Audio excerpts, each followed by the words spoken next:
Frères et sœurs, en ce jour du Vendredi Saint, nous commémorons la passion et la mort de Jésus. C'est un jour qui invite au silence afin de mieux peser le poids du sacrifice de Jésus sur la croix pour notre salut.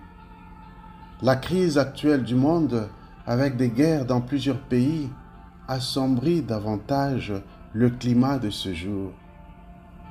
Mais par-delà la tristesse que nous éprouvons à cause de la mort de Jésus et d'autres situations malheureuses, l'Église nous invite à croire en la victoire de la vie sur la mort, du bien sur le mal et de l'amour sur la haine.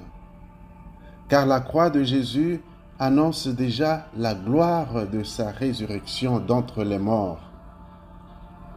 La première lecture de ce jour provient du livre du prophète Isaïe au chapitre 52, du 13e au 15e verset, puis le chapitre 53 du 1er au 12e verset. Le prophète y parle aussi de la victoire.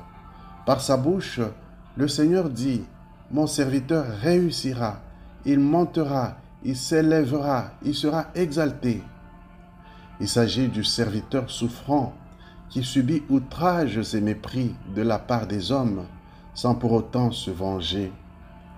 Il se laisse faire, il s'humilie et les gens pensent qu'il est abandonné du Seigneur, châtié par lui. Telle est aussi l'attitude de Jésus, le serviteur souffrant par excellence, qui va subir toutes sortes d'humiliations sans protester et qui, grâce à son obéissance et à son amour jusqu'à l'extrême, sera exalté par son Père dans l'événement de la résurrection. La deuxième lecture est tirée de la lettre aux Hébreux, au 4e chapitre, du 14e au 16e verset, puis le 5e chapitre, du 7e au 9e verset. L'auteur de cette lettre nous montre que Jésus a vécu dans sa chair tout ce que peuvent vivre les humains, à l'exception du péché. Jésus a partagé les faiblesses des hommes. Il a pleuré face à l'angoisse de la mort, sans pourtant désespérer ni cesser de prier et de supplier son Père. Exaucé, il est devenu la cause de notre salut éternel. Jésus est donc capable de comprendre tout ce que nous pouvons éprouver en termes de souffrance ou faiblesse liées à notre humanité, car lui aussi est passé par la souffrance jusqu'à en mourir. Aujourd'hui encore, il est avec tous ceux qui souffrent de différents maux. Il est spécialement proche de ceux et celles qui pleurent les leurs comme il a pleuré devant la mort de Lazare. Pour l'Évangile, il nous est proposé, comme chaque année, la lecture intégrale de la Passion selon Saint Jean au chapitre 18 et 19. L'auteur du 4e Évangile veut montrer que Jésus n'est pas en train de subir la Passion, mais qu'il en est plutôt le maître. En effet, Jésus n'a pas été arrêté comme un malfaiteur qui cherche à s'échapper, mais il s'est lui-même livré, selon ses propres paroles, « Ma vie, nul ne la prend, mais c'est moi qui la donne. » Jean chapitre 10, verset 18. Jésus n'est pas jugé, mais c'est lui qui juge et pose des questions.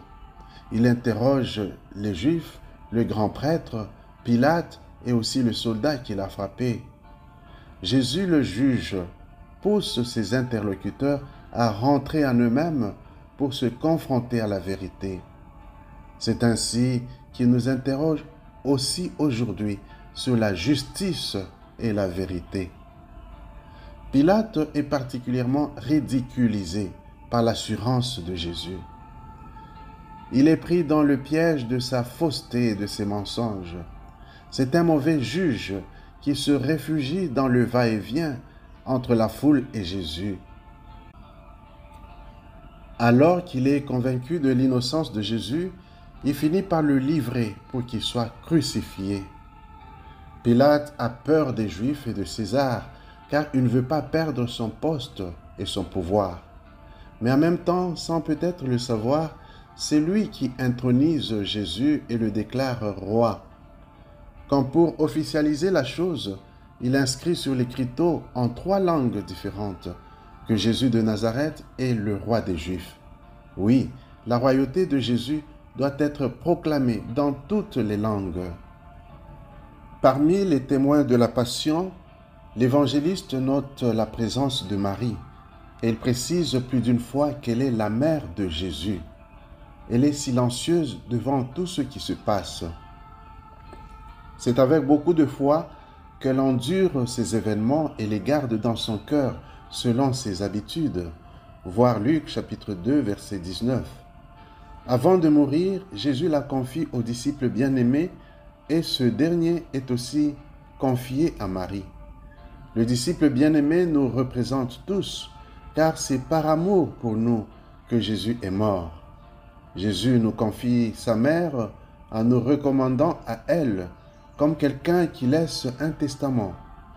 Au bas de la croix, Marie devient mère une seconde fois et nous enfante tous dans la figure du disciple bien-aimé, par-delà les douleurs de la passion de son Fils.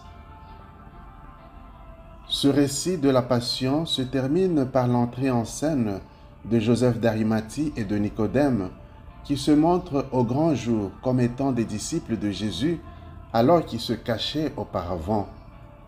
La Passion et la mort de Jésus leur obtiennent le courage d'affronter Pilate pour lui demander le corps de leur maître afin de l'enterrer dans la dignité et ainsi lui exprimer leur reconnaissance.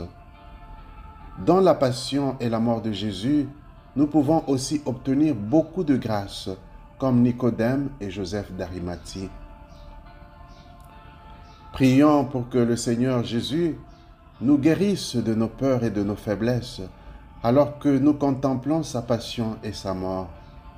Puisse-t-il nous accompagner particulièrement en cette période de crise, afin que nous éprouvions la force de sa résurrection et la victoire de la vie sur la mort, du bien sur le mal et de la grâce sur le péché. Amen.